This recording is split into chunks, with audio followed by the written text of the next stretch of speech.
Okay, hello everyone, and welcome back to Common English Mistakes. Don't just learn, improve. So today we're going to look at some mistakes which students or speakers of English make with go phrasal verbs and get phrasal verbs, which often get confused. This tends to happen when people try to use them in the past. I have an idea about why this might be. We'll look at the meanings of what people should use and any meanings of the ones which exist but are incorrect. So anyway, the mistakes are here. Just pause the video and try to correct each sentence. It's basically the same mistake, so if you get one, you should be able to get them all.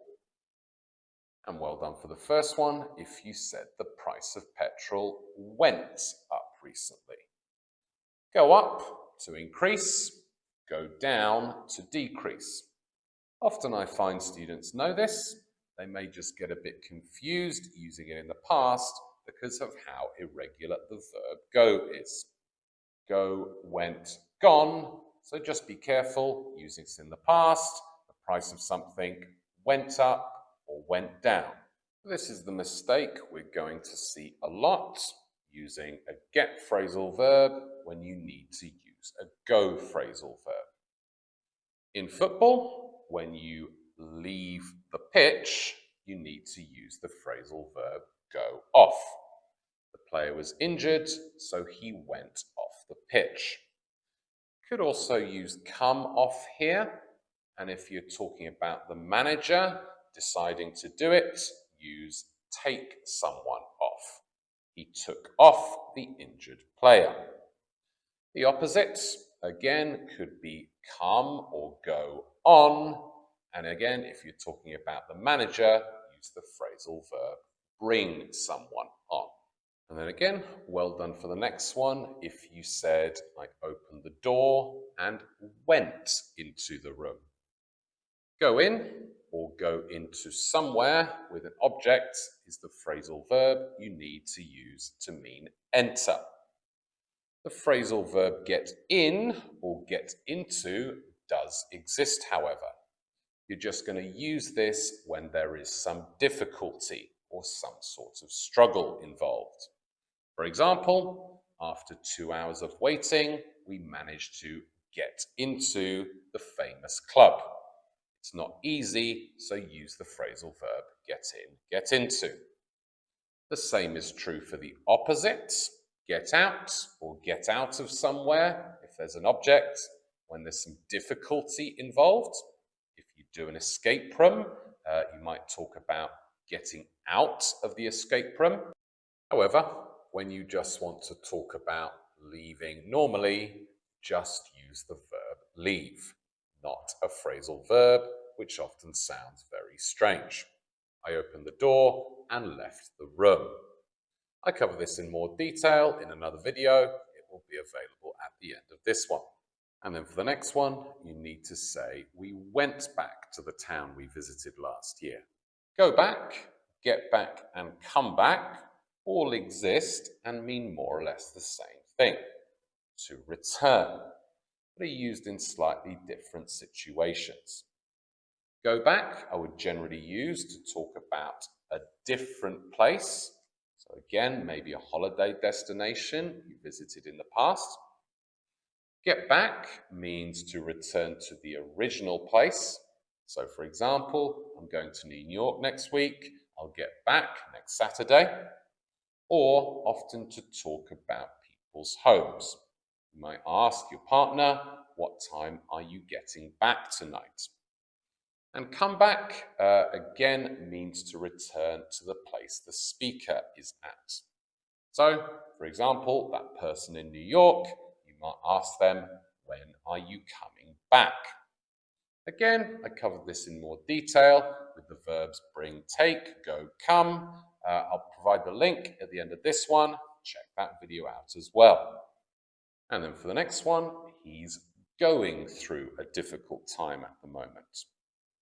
Go through something to mean experience something difficult or unpleasant. So maybe a difficult period of your life, like that example. Biologically speaking, teenagers go through puberty, that time of our life when our bodies change a lot. Or maybe soldiers have to go through 6 months of intense training. Get through something does exist and is related to the same idea, but this just means to pass that difficult or unpleasant thing. So with those original examples, he had a difficult time last year, but he got through it, and now he's okay. Teenagers generally might have some problems during puberty, but they get through it. And the soldiers had to do 6 months training, but most of them got through it and completed the training. And then finally, one which someone said a couple of days ago on a school trip, as the London Eye is a type of ride, again use go on. So we went on the London Eye when we were in London. You can go on the London Eye, other types of ride, go on a roller coaster, go on a merry-go-round, this thing here. Also go on tours, so maybe go on a guided tour of the city. And we also use this with holiday or types of holiday. So go on holiday or go on a cruise. However, going back to the London Eye, we use go on to talk generally about the experience of going on a ride.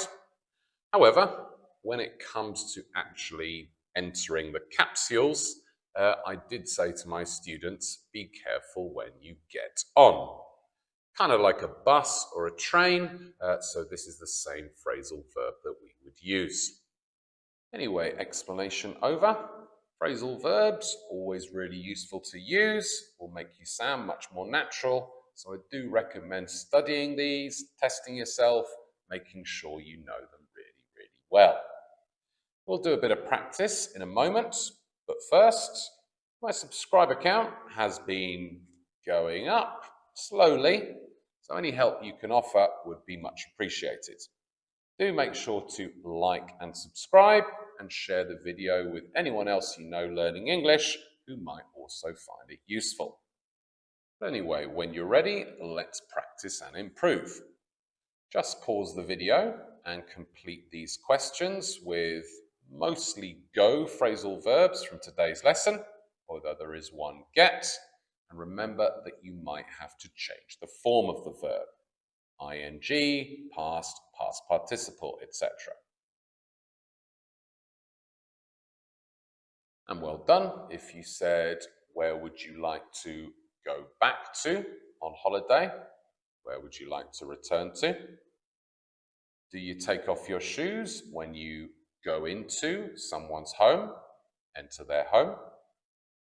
Has the temperature in your town or city gone up or gone down recently?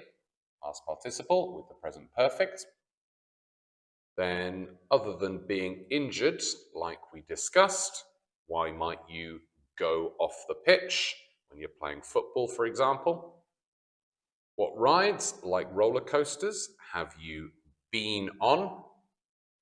And finally, have you ever gone through a difficult exam period, and how did you get through it? Successfully pass that difficult time or experience. So now just pause the video, choose one of those phrasal verbs, which was either new or a little bit more difficult, and write an answer in the comments to practice the language. It is really important to remember these phrasal verbs that you practice. So do make sure you do that, guys. Helps you, helps me. Anyway, that's basically it for today. I hope it was useful for you. Now you're going to sound more natural using phrasal verbs, more accurate, and maybe know a few new ones. As ever, guys, I'll see you for another video sometime next week. So until next time, see ya.